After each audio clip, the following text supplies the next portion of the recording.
Meus irmãos, bom dia novamente. Bom dia. Nós seguimos na exposição do Evangelho de Lucas, então eu peço que você abra a tua Bíblia lá no Evangelho de Lucas.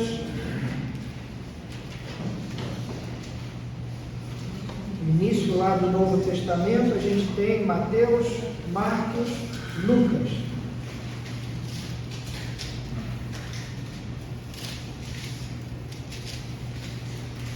Nós estamos no capítulo 5,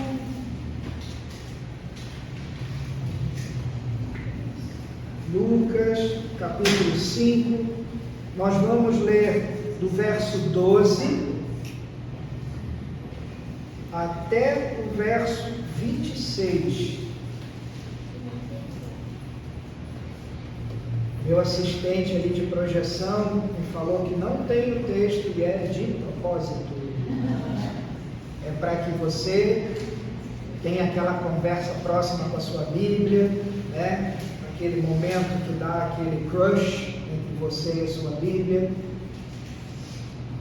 Então é de propósito para que você faça a leitura e possa acompanhar depois a exposição da palavra. Então, Lucas capítulo 5, a partir do verso 12, diz assim a palavra de Deus. Aconteceu que, estando Jesus numa das cidades, um homem coberto de lepra veio à sua presença. Quando ele viu Jesus, prostrou-se com o rosto em terra e pediu: Senhor, se quiser, pode purificar. E Jesus, estendendo a mão, tocou nele, dizendo: Quero sim, fique limpo. E no mesmo instante a lepra daquele homem desapareceu. Jesus ordenou-lhe que não contasse isso a ninguém e acrescentou: Mas vá, apresente-se ao sacerdote e ofereça pela purificação o sacrifício que Moisés ordenou para servir de testemunho ao povo. Porém, o que se dizia a respeito de Jesus se espalhava cada vez mais, e grandes multidões afluíam para o ouvir e para serem curadas de suas enfermidades. Jesus, porém, se retirava para lugares solitários e orava. E aconteceu que num daqueles dias, Jesus estava ensinando, e achavam-se ali assentados fariseus e mestres da lei, vindos de todas as aldeias da Galiléia, da Judéia e de Jerusalém. E o poder do Senhor estava com ele para curar. Vieram então alguns homens trazendo um paralítico deitado num leito. Eles procuravam levá-lo para dentro e colocá-lo diante de Jesus. E não encontrando uma forma de fazer isso, por causa da multidão, subiram ao telhado e por entre as telhas desceram o paralítico no seu leito, deixando no meio das pessoas diante de Jesus. Vendo-lhes a fé, Jesus disse ao paralítico: Homem, os seus pecados estão perdoados. E os escribas e fariseus começaram a pensar: Quem é este que diz blasfêmias? Quem pode perdoar pecados, a não ser um, que é Deus? Jesus, porém, conhecendo os pensamentos deles, disse-lhes: O que vocês estão pensando em seu coração? O que é mais fácil? Dizer: Os seus pecados estão perdoados? Ou dizer: Levante-se e ande? Mas isto é para que vocês saibam que o Filho do Homem tem autoridade sobre a terra para perdoar pecados. E disse ao paralítico: Eu digo a você, levante-se, pegue o seu leito e vá para casa. E imediatamente ele se levantou diante de todos, e pegando o leito, em que até então estava deitado, voltou para casa, glorificando a Deus. Todos ficaram muito admirados, davam glória a Deus e, cheios de temor, diziam: Hoje vimos coisas extraordinárias. Amém? Amém. Lucas vai trazer para nós, nessa sequência, logo no início do ministério do Senhor Jesus, essas duas curas que são muito especiais. essas duas curas, elas são cheias de significados, cheias de aprendizados para cada um de nós. A primeira cura já vai chamar a nossa atenção, porque trata-se de lepra. As pessoas naquela época tinham um pavor muito grande da lepra. E para eles, naquela época, a lepra não tinha cura. A gente pode pensar em lepra quando lê o texto do Antigo Testamento, não só como a lepra que a gente conhece hoje, que é a hanseníase, mas qualquer outra doença grave da pele era chamada lepra. E da mesma forma, aquela sociedade tinha sua plena convicção de que não havia cura para essa doença. Nesse mesmo texto, a gente também começa a ver dois pontos bem interessantes. A quantidade de seguidores que o Senhor Jesus começa a ter, e esses seguidores eles vão crescendo cada vez mais. E ao mesmo tempo a gente observa o início de uma oposição ao ensino dele.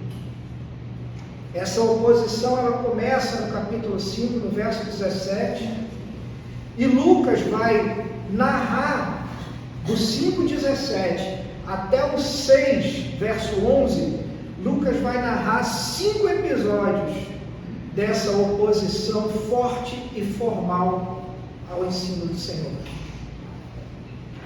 Então a gente já vê num contexto geral esses dois temas, um apoio popular muito grande e crescente e uma oposição oficial vão aparecer lado a lado a partir dessa narrativa de Lucas, e ela vai seguir até quando o Senhor chega em Jerusalém, onde ele é preso, julgado, condenado, morto e sepultado. Como eu comentei agora com os queridos, lepra não necessariamente é a hanseníase que a gente conhece hoje, mas a lepra era uma situação, uma doença muito degradante. Ela causava uma série de feridas na pele e era como se você fosse morrendo de dentro para fora. Era muito ruim. Não só os ferimentos externos, mas as dores que se sentiam por dentro e, ao mesmo tempo, a perda de sensibilidade em várias partes do corpo. Aqueles que eram acometidos por essa doença, eles viviam geralmente em cavernas.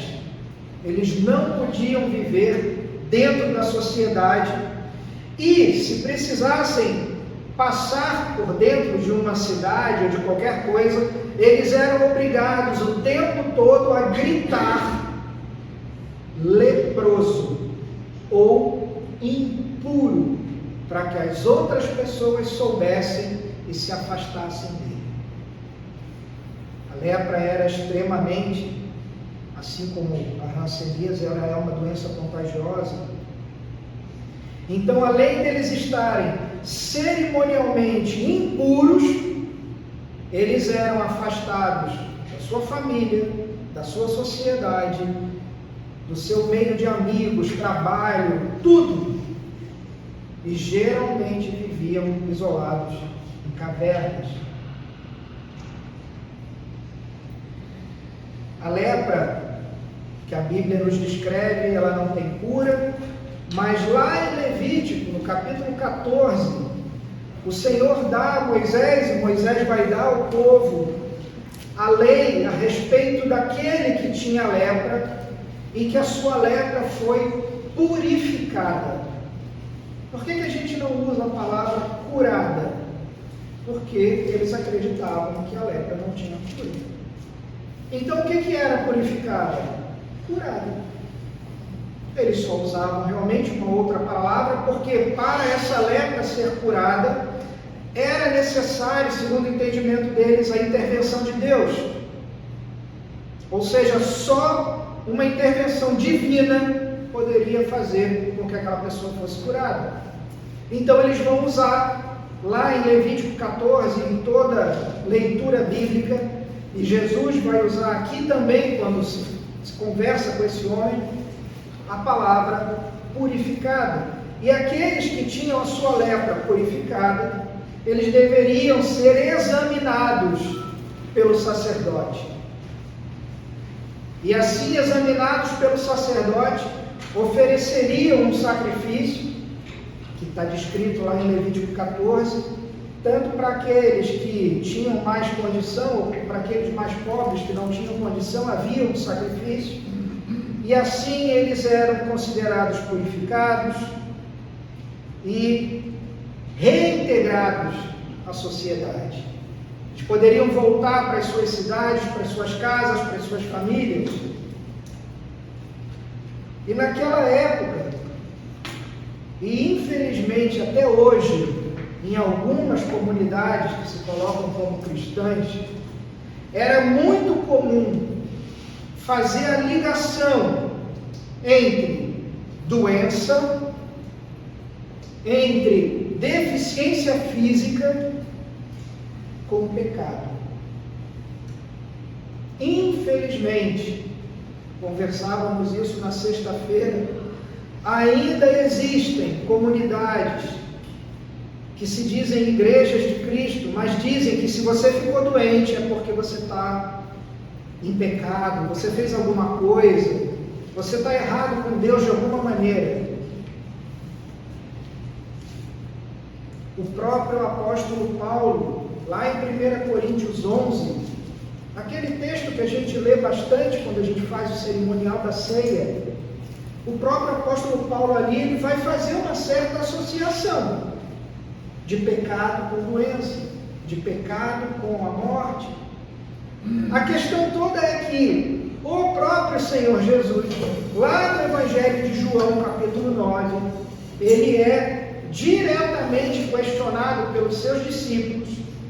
E Jesus fala: queridos, vocês entenderam errado. Não tem nada a ver. Mas então por que essas pessoas têm doenças? Por que essas pessoas, algumas nascem com deficiências ou adquirem deficiências físicas? E a resposta do Senhor é: para que a graça de Deus se manifeste. É aquela história, quando eu particularmente penso em reclamar de alguma coisa, e eu lembro que qualquer coisa que eu tenha me foi dado pelo meu Senhor, a primeira coisa que vem à minha mente é: será que o Senhor errou? Será que o Senhor se enganou em me dar o que me deu? Em me colocar onde me colocou? Será que o Senhor cometeu um engano? Mas a palavra me diz que não, ele não erra, que ele é perfeito, de que tudo o que ele faz é bom. E pode ser que eu não veja momentaneamente como algo bom, mas se a palavra me diz que é bom, eu preciso crer que é bom. Então Jesus vai dizer lá em João 9, não existe essa relação. E a própria palavra de Deus, se você for agora ao Antigo Testamento e abrir o livro de Jó, você vai ter 42 capítulos de uma história que é muito intrigante para muitos cristãos, que muita gente até hoje não entendeu o significado, mas que ali também são 42 capítulos onde se questiona a relação entre pecado e doença, aflição, castigo, morte. Vamos acompanhar o nosso texto. Eu peço que você volte à tua Bíblia e a partir do verso 12, vamos acompanhar a exposição. E logo no verso 12, nos é dito que aquele homem estava coberto de lepra. Você imagina uma coisa, imagina a descrição que nós já fizemos de uma doença degradante, cheia de dor, de feridas, de machucados. Agora você imagina esse homem, porque o texto nos diz assim, coberto de lepra. Todo o seu corpo coberto de feridas. Isso indicava um estado avançado da doença. Aquele homem deveria estar sofrendo há alguns anos. Não era algo recente.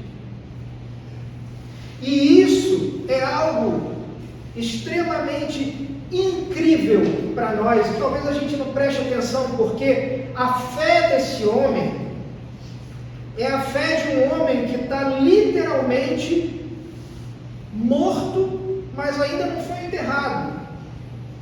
Ele é um morto-vivo.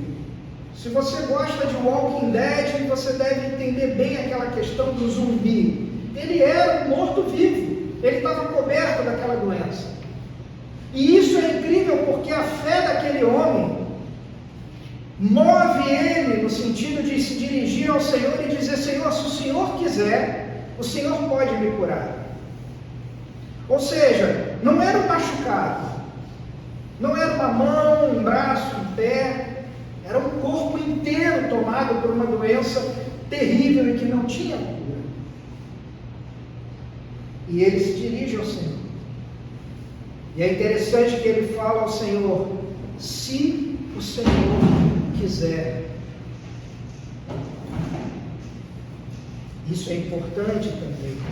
No verso 13 nós temos a continuação, onde o Senhor, ele estende a mão, toca nele e depois fala com ele. Ele não fala primeiro e depois toca, ele toca naquele homem e aí ele vai falar com ele: olha, eu quero, você está curado. E imediatamente o corpo daquele homem se torna limpo, são, sem nenhum tipo de ferida. Ali já tinha uma coisa perigosa, porque tocar no leproso, eu corria dois riscos.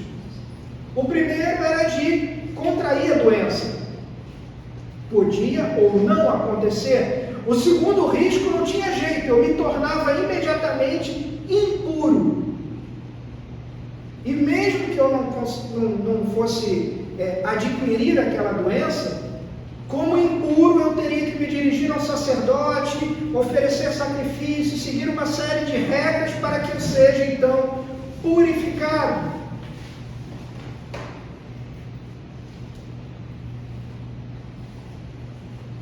Um outro ponto extremamente interessante: Jesus conhecia a lei de Moisés.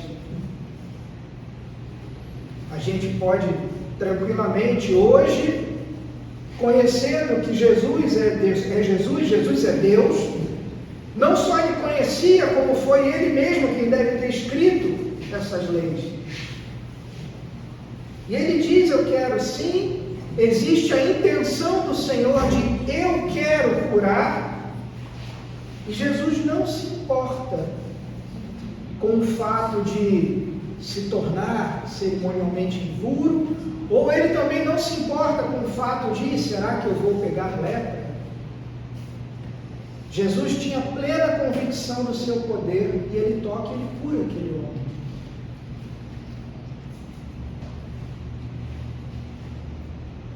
Ele não só cura, mas ele anula a impureza.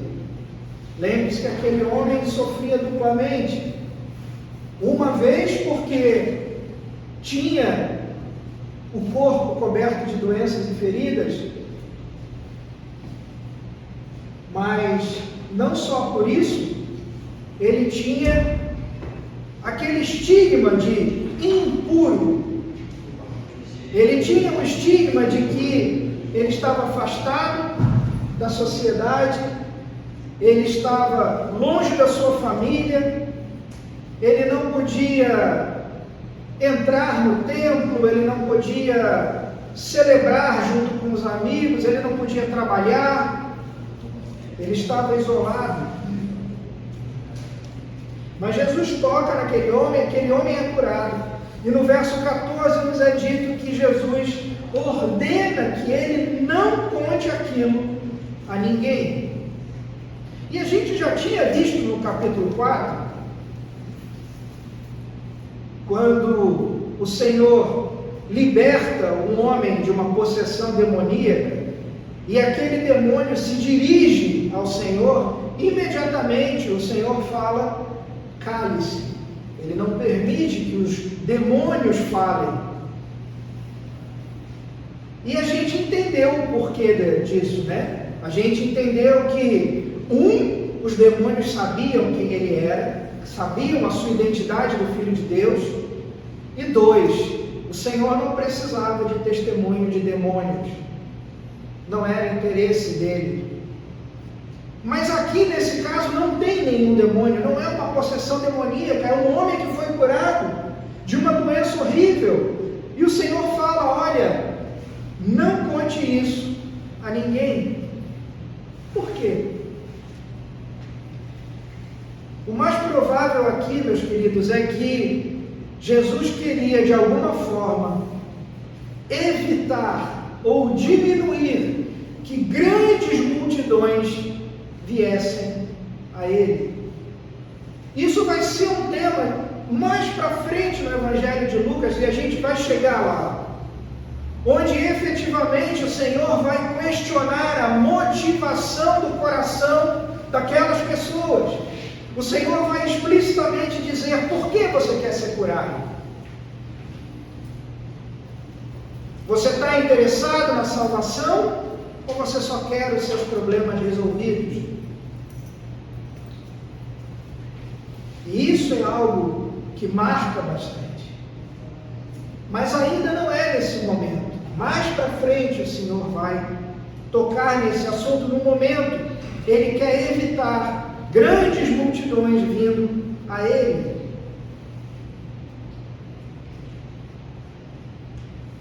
De qualquer modo, você deve concordar comigo. Você imagina alguém que está há anos excluído numa caverna, alguém que está há anos com o corpo coberto de feridas, alguém que está vivendo todo esse caos na sua vida. Essa pessoa é curada. Como que ela vai esconder isso? Não foi curado tipo uma dor de cabeça, não foi curado uma torção muscular, não era algo que as pessoas não viam, era algo que estava exposto para todo mundo ver. Como que eu vou esconder que agora eu não tenho mais lepra, estou todo limpo? É muito difícil, é impossível eu esconder. Mas talvez aqui o que o Senhor está falando é para que ele não contasse o motivo da cura ou quem o havia curado. Nesse mesmo verso, o Senhor continua e manda com que aquele homem se apresente ao sacerdote. E isso era algo complicado, porque nós estamos na região da Galileia e esse homem vai ter que andar até Jerusalém para procurar o templo em Jerusalém, procurar o sacerdote dentro do templo, para ir dizer: olha, eu fui curado de lepra. Só que esse sacerdote não conhece esse homem. Estava mesmo curado? Não estava? Será que ele vai ter que levar testemunhas da cidade dele, da vila dele, até Jerusalém? Não era algo simples do tipo: vai ali no outro quarteirão e resolve o teu problema. E se você tiver curiosidade, você pode abrir Levítico 14 e ler a lista de coisas que aquele homem precisava fazer. Logo no início, depois 7 dias depois, e depois a partir do 8º dia, o que ele deveria fazer. Também no verso 13, o Senhor continua, ele diz que aquilo é para servir de testemunho ao povo, porque o sacrifício que ele iria oferecer no templo ia ser algo que transformasse a impureza em pureza, e ele pudesse ser recebido novamente na sua família.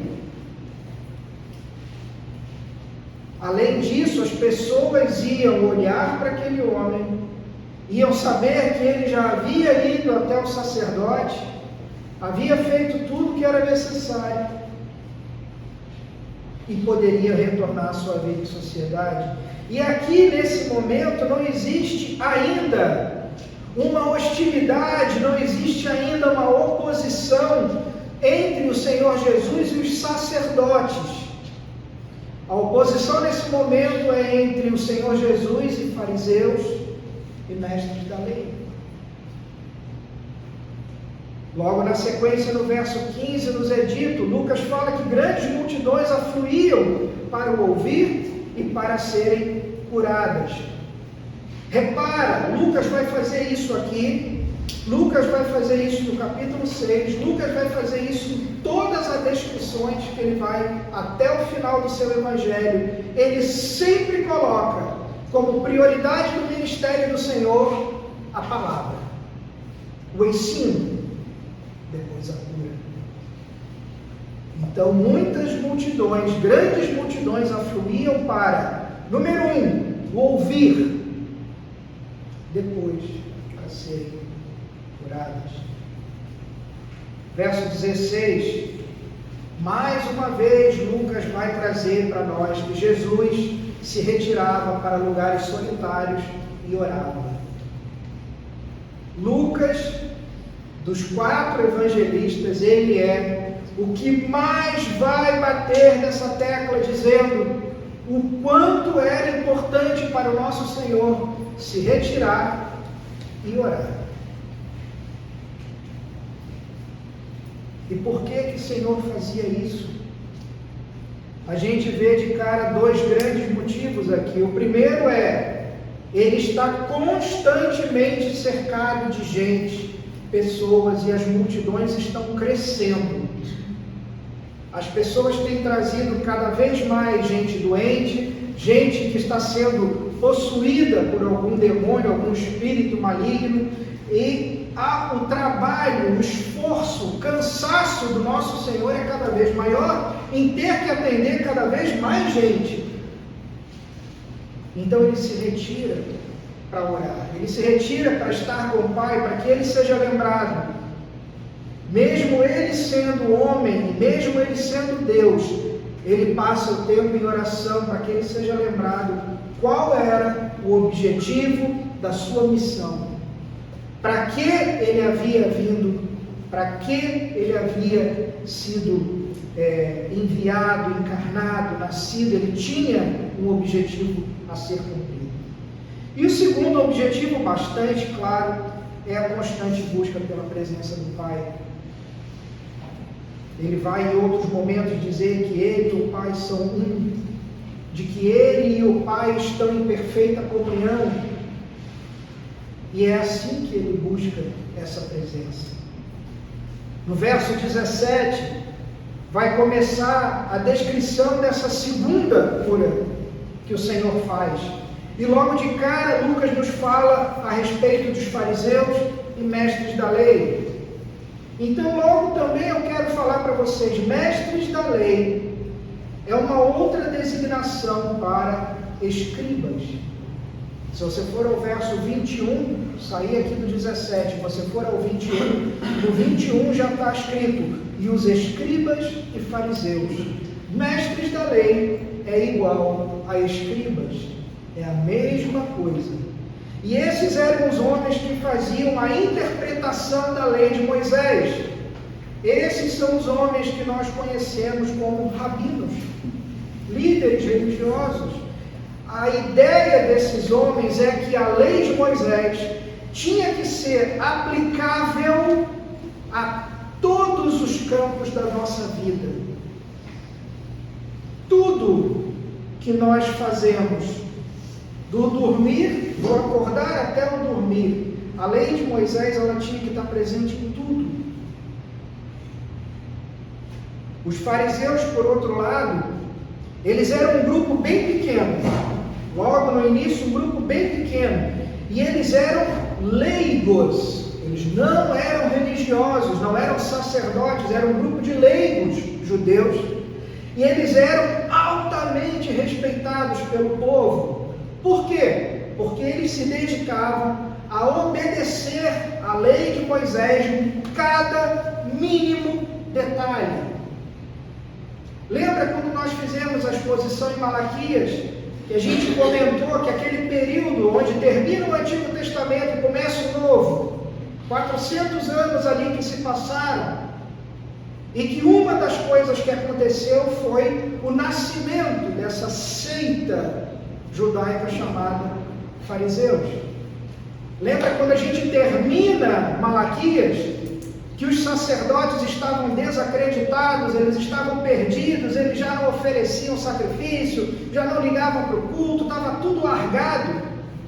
E a gente começa o livro de Mateus vendo essa presença farisaica, esse fariseu observando a lei em cada detalhe.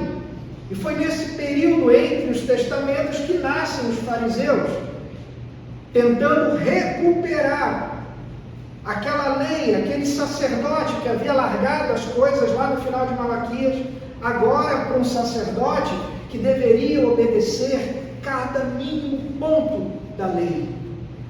E não só isso, porque com a presença dos fariseus, o que os mestres da lei, o que os escribas, os rabinos começaram a fazer era criar lei nova. Ou seja, tinha uma lei que dizia que eu não podia trabalhar no sábado. Legal. Mas o que é trabalhar? Andar era considerado trabalho. Então um rabino podia dizer, olha, você não pode andar mais do que 2 quilômetros. Se for mais que 2 quilômetros é trabalho. Aí o outro falava, não, você não pode andar mais do que 1 quilômetro. Porque 1 quilômetro a partir daí vai ser trabalho. Ou seja, eles começaram a criar novas regras que não existiam na lei mosaica. E cada nova regra que eles inventavam, esse grupo chamado fariseus pegava e fazia, dizia para todo mundo, eles tentavam convencer aquela sociedade de que aquela lei tinha que ser cumprida.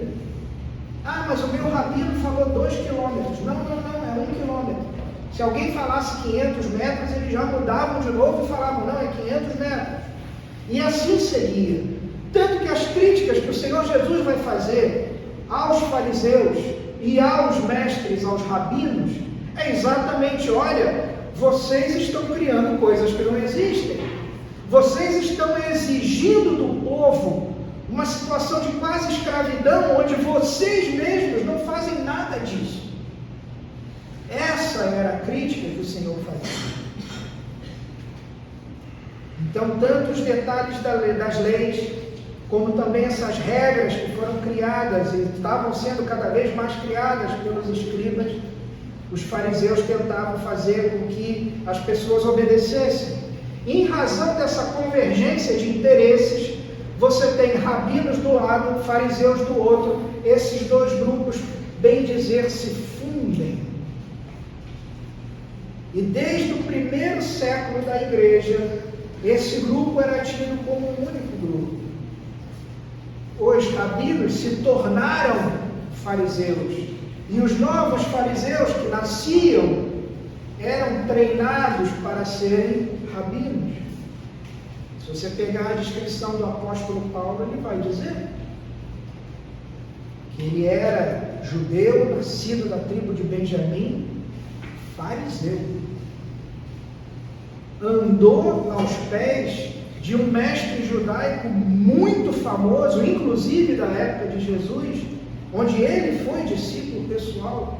Paulo foi discípulo pessoal desse homem, treinado para ser um rabino, um mestre, um religioso fariseu. O fato também que nos é interessante é que esses escribas e esses fariseus, eles tinham vindo, alguns deles, lá de Jerusalém para escutar Jesus. Então aí já tem uma certa suspeita de que esse pessoal já estava achando que vamos lá escutar, porque o que a gente tem escutado desse cara não é lá algo muito que a gente gosta. Então vamos ver realmente como é que é esse camarada ensinando. Jesus começa a atrair essa oposição de longe para vir para perto dele. Verso 18, Lucas nos fala que um paralítico é trazido. E da mesma forma como a gente tem a questão da lepra, a paralisia ela podia ser causada por um monte de coisas. Ela podia ser, talvez o caso mais simples, poliomielite. Podia ser um derrame que aquela pessoa havia sofrido e aí ela não perdeu o movimento dos pés, dos braços, da perna. Poderia ser um ferimento de uma batalha e aí ele também ficou incapacitado. A questão é que curar uma pessoa paralítica, onde você vê instantaneamente os movimentos que não existiam sendo recuperados na hora, é uma prova pública muito forte. É algo muito impressionante a respeito do poder de cura do nosso Senhor. Verso 19 nos fala que esse homem, ele é baixado por entre as telhas.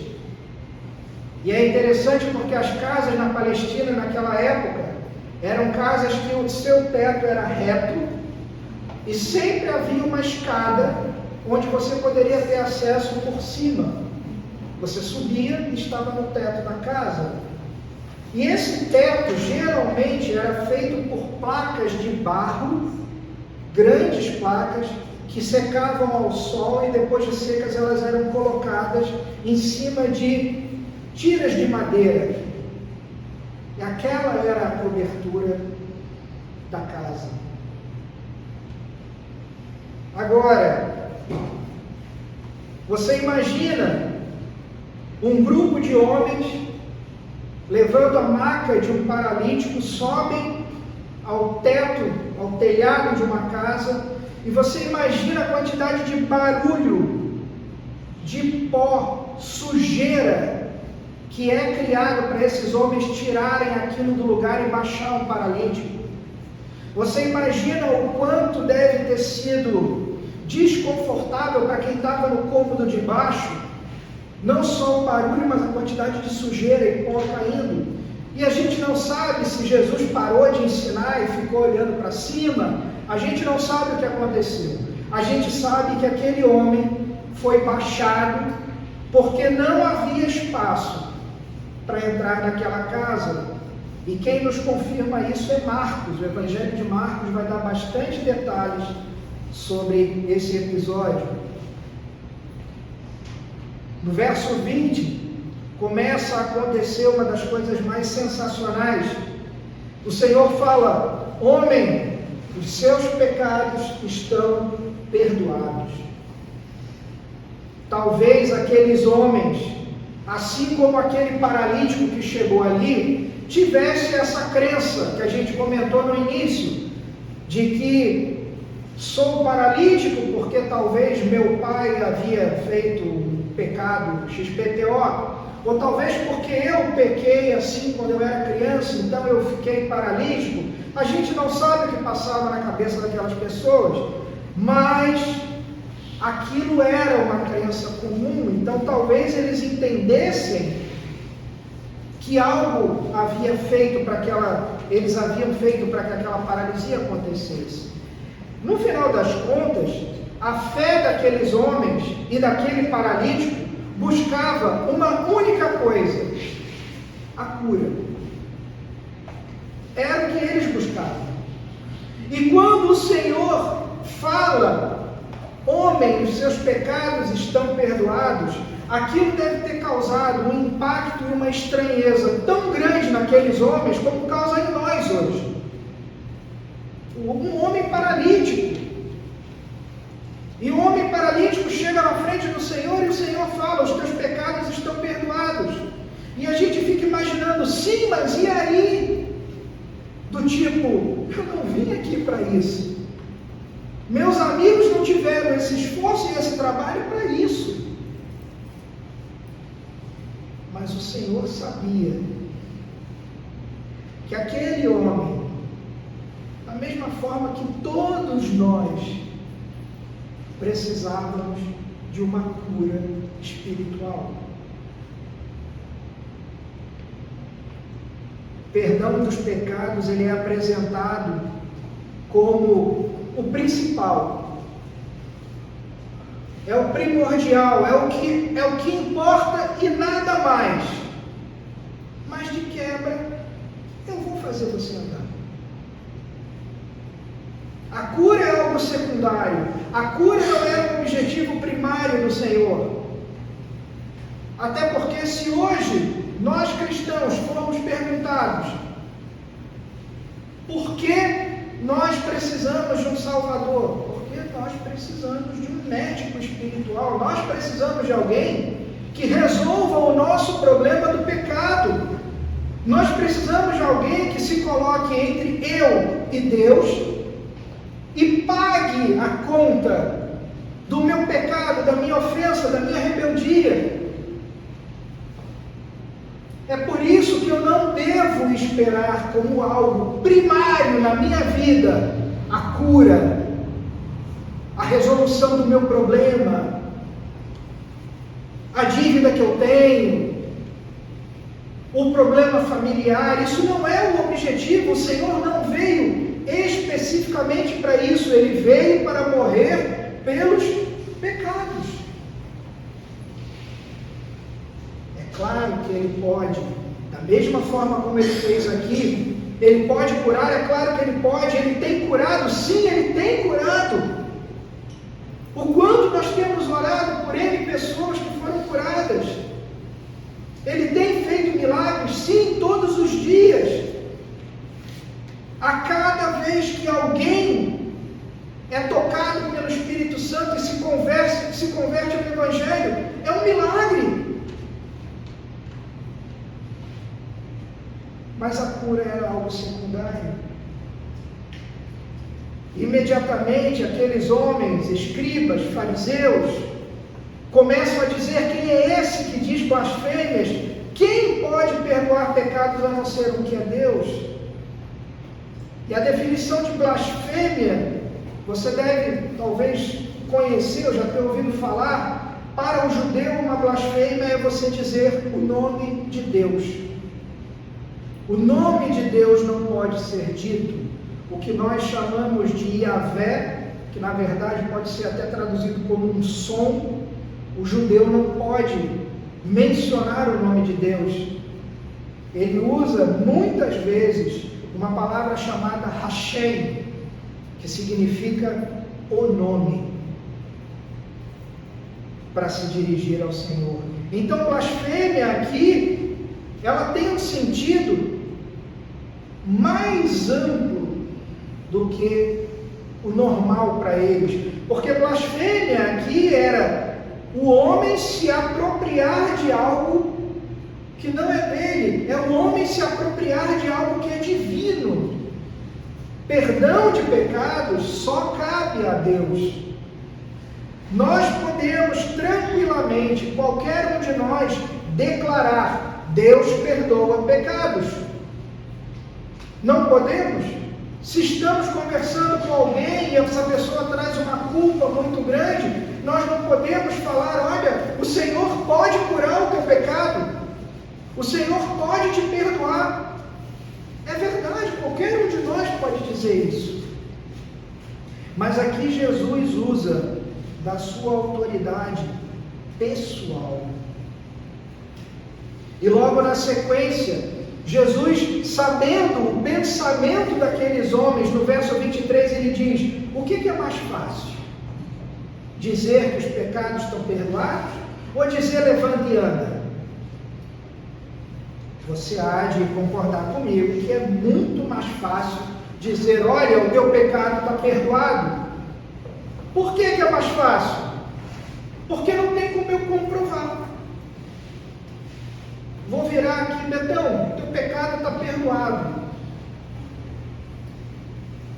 A não ser que eu ande os próximos 10 anos com o Betão e acompanhe a vida dele de perto. Realmente, ele nunca mais caiu naquele pecado, mas eu vou falar. E qual é a prova de que esse pecado foi perdoado? Eu não tenho prova. Não há sinal visível para perdão dos pecados. Agora, e afirmar uma paralisia foi curada? Aí tem.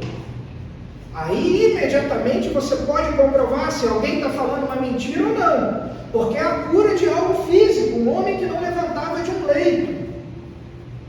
É muito mais difícil, a gente precisa ver para crer. Então Jesus vai usar aquela declaração que poderia ser uma mentira, aquela declaração que poderia ser facilmente falseada, para reforçar uma outra afirmação que é impossível da gente mentir ou tentar enganar. E aqui a gente não está falando dessas igrejas de televisão que levam uma pessoa de cadeira de rodas até o altar e a pessoa se levanta e joga as muletas para cima, não. Aqui eu estou falando de um homem dentro de uma sociedade que deveria estar a vida inteira deitado num leito. E que todo mundo, o cara da padaria conhecia aquele homem, o cara do açougue conhecia aquele homem, a família, os amigos, o pessoal da escola, todo mundo conhecia aquele homem. Não tem como aquele homem levantar-se, senão por um milagre do Senhor. E o nosso Senhor diz no verso 24, o Filho do Homem tem autoridade sobre a terra para perdoar pecados. Ou seja, ele vai dizer, porque os teus pecados foram perdoados, então eu vou também te curar. Eu vou te curar para que seja uma prova física de que os teus pecados foram perdoados. Eu estou usando o mais difícil de ser feito para comprovar aquilo que eu não posso ver, aquilo que é uma questão de fé. E que muitos evangélicos têm uma dificuldade incrível, pessoas se convertem e andam anos com culpas nos ombros. Parece que não entenderam que o seu pecado foi perdoado. E isso não dá direito, ao fazermos o que a gente quiser, tornar a nossa vida uma bagunça. Mas a gente precisa entender que aquilo que nos afastou do Senhor lá atrás, aquilo foi pago, aquilo foi curado, aquele pecado foi perdoado.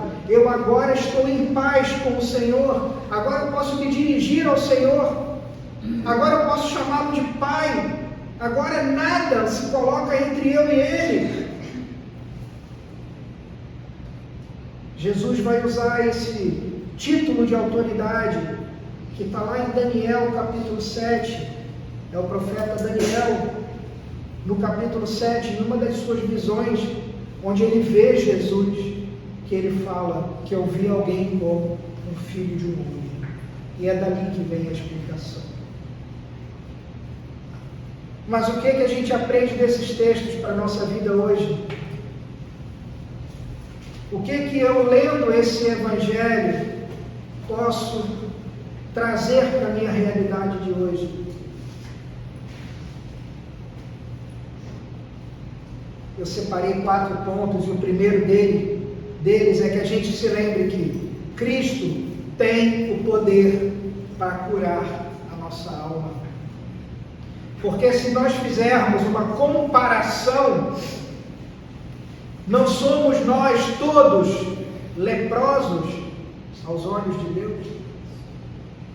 Leprosos espirituais?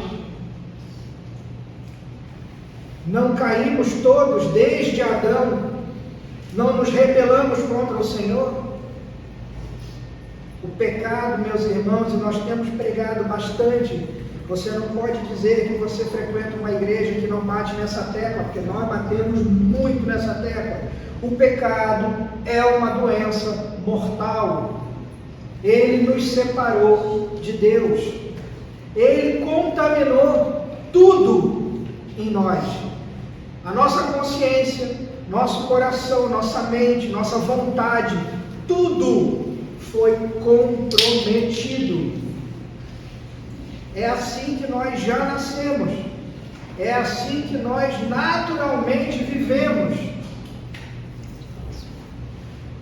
A gente se preocupa tanto com a morte, mas Se não houver conversão na minha vida ou na sua vida, a gente já está morto antes de ir para a sepultura. A gente está literalmente como zumbis, pessoas mortas andando. Mas a gente aprende na palavra do Senhor que Jesus é a vida. E que no sangue do Senhor, Ele pode purificar tudo que o pecado fez impuro em mim e em você. Só Ele é capaz de purificar o nosso coração, abrir os olhos do nosso entendimento e mudar a nossa vontade. E a primeira coisa que você deveria pensar é: uma vez que eu entendo isso, como você tem vivido? Como eu tenho vivido? Segundo ponto, a gente não deve desprezar a lei cerimonial só porque essa lei já cumpriu o objetivo dela. E da mesma forma, conversávamos isso na sexta-feira também, existem igrejas hoje que simplesmente negam o Antigo Testamento, dizem que o Antigo Testamento não é válido para nós. As pessoas se recusam a entender a mensagem do Antigo Testamento, principalmente sobre a lei cerimonial. É verdade, João vai falar isso para a gente, que as trevas já passaram e que agora a verdadeira luz já brilha entre nós. E é verdade, o Senhor veio, Ele morreu na cruz, Ele ressuscitou no terceiro dia. A luz já brilha, a verdade já reina entre nós. A gente não precisa mais de altar, a gente não precisa de sacerdote, a gente não precisa de sacrifício. Era como se você quisesse acender uma vela no meio do sol do meio-dia. Você vai nem enxergar a vela, o sol, a verdade, ela já brilha para nós. A gente não precisa mais da vela. Se a gente realmente entende de maneira correta a lei cerimonial, a lei que não é mais obrigatória, a gente vai ver explicações do Evangelho nessa lei. A gente vai ver as sombras do Senhor nessa lei. E aí a gente vai entender o porquê naquela época aquilo foi ordenado. E por que agora o Senhor, cumprindo aquela lei, eu não preciso fazer mais nada, porque o Senhor fez por mim. Você conhece o Antigo Testamento, você conhece as leis, você conhece a história da vida, da sociedade, do mundo que o Senhor criou. Terceiro ponto que eu queria trazer para os irmãos: você repara o esforço que os homens, nós, pessoas, fazemos quando nós estamos interessados em alguma coisa? Aquele grupo de homens não se importou com a dificuldade, com a multidão, com o telhado. Aqueles homens simplesmente falaram: olha, nada vai me parar, e nós vamos levar esse cara até lá. A gente costuma dizer: sem esforço não tem resultado. Inclusive o pessoal fala isso em inglês, né? No pain, no gain. Sem dor não vai ter nenhum tipo de ganho ou resultado. E isso é válido, né? É válido para o nosso corpo. Quando a gente tem que cuidar do nosso corpo, fazer exercício, emagrecer, comer melhor. É válido para o nosso trabalho. Nós somos conduzidos pela palavra a nos esforçarmos e trabalharmos, levantarmos cedo. A nossa prosperidade material depende do nosso esforço, do nosso trabalho, do nosso estudo, mas também a nossa alma depende de esforço. Leitura e meditação da Bíblia, observar o dia do Senhor, o que nós estamos fazendo aqui hoje, participar da ceia que vamos fazer agora, a oração particular eu fecho a porta e eu oro, eu e o Senhor. Porque nós crentes, nós nos esforçamos tão pouco na nossa vida espiritual. Por que sempre que nós negligenciamos alguma coisa e nós somos exortados por alguém chega para nós e fala: olha, não perde a oportunidade, não falta, se dedica. Por que quando a gente passa por uma situação dessa, nós somos mestres em dar desculpas? Beto sempre lembra que nós somos os nossos melhores advogados. Aí a gente começa a dizer que não, veja bem, é que teve tal coisa, eu fiz assim, eu tive... Essas pessoas, nós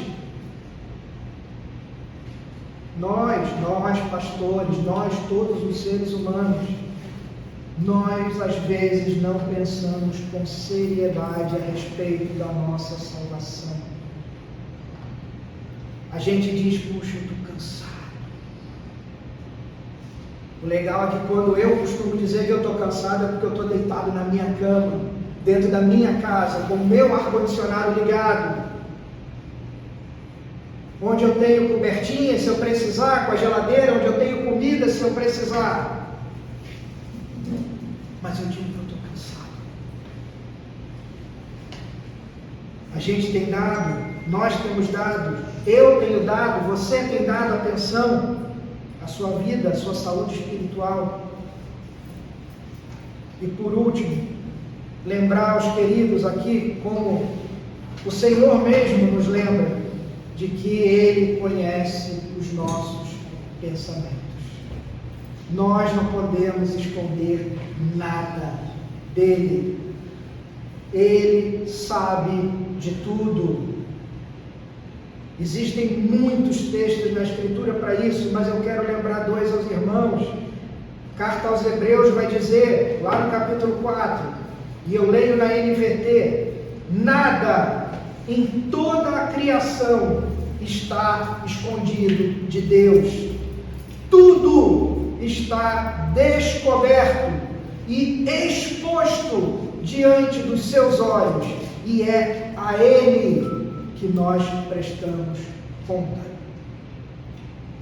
Da mesma forma, Davi vai dizer para a gente lá no Salmo 139, a palavra ainda nem chegou à minha língua, e tu, Senhor, já a conheces toda. A gente não pode se esconder do nosso Deus. Deus é amor. E é verdade.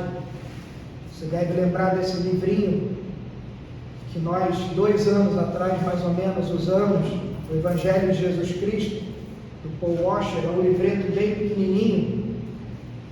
E na época nós insistimos muito para que você, antes de dar esse livrinho, que você lesse esse livrinho. E eu, de propósito, guardei um para mim. E eu sempre volto a ele para me lembrar de conceitos que são muito válidos. E Paul Washer vai falar nesse livrinho para a gente, que a gente deve começar falando do Evangelho para alguém sobre Deus. Quem é Deus? E ele vai usar 3 características de Deus. Ele vai dizer que Deus é amor, é a primeira. E porque Ele ama, Ele cuida. E porque Ele cuida, Ele disciplina. Ele vai dizer que Deus é santo, é separado. Deus não tem nada a ver com o pecado, Deus não tem nada a ver com o mal. E Ele vai dizer que o Senhor é justo. O Senhor não pode ver algo errado e dizer: dessa vez eu não vou fazer nada, mas da próxima vez, ai. Não. O Senhor é justo, completamente justo. Então Ele não pode ver o mal e ficar sem fazer nada. Esse é o nosso Senhor. Esse é o Senhor de todo o amor perfeito, o amor que cuida de nós. Você está aqui hoje, você foi trazido aqui hoje, você está escutando uma palavra bíblica. Não é à toa, não foi coincidência. Algum dia Alguém vai dizer para você: olha, naquele dia eu te levei lá, para que você ouvisse a minha palavra. A gente um dia vai ser cobrado disso. Você conhece esse amor do Senhor? Como que você reage a esse amor? Uma vez mais, vamos aproveitar a oportunidade. Ainda dá tempo. O Senhor nos trouxe aqui, o Senhor nos tem falado ao coração através da palavra dele. Não vamos desprezar essa oportunidade. Vamos orar. Deus querido, Pai de amor, nós agradecemos, Senhor, a Ti pelo Teu amor. Nós não temos palavras, Pai, que possam expressar a nossa gratidão por tudo quanto o Senhor tem feito por nós. Seu amor nos constrange, Senhor. Cada vez que nós vemos a representação do Teu amor na nossa vida, Pai, nós nos jogamos no chão, com o rosto em terra, nós nos sentimos envergonhados, Pai. O Teu amor nos constrange. Mas ao mesmo tempo o Teu amor nos move, nos faz seguir adiante, nos dá força, Pai, para encarar as dificuldades, as injustiças desse mundo, as doenças, as deficiências. Nós louvamos o Teu nome, Pai, pela Tua santa palavra. E agora que vamos celebrar o sacramento que o Senhor nos deixou como memória a Ti, traz ao nosso coração, Pai, a Tua presença, a Tua palavra, o Teu carinho. Que o Senhor possa realmente falar ao nosso coração: olha, eu estou aqui. Filho, filha, eu estou aqui. Confia em mim. Segue a minha palavra. Obedece aos meus mandamentos. Eu nunca vou te deixar só. Que essas palavras possam realmente ecoar no nosso coração. Em nome de Jesus, nós oramos agradecidos. Amém. Amém.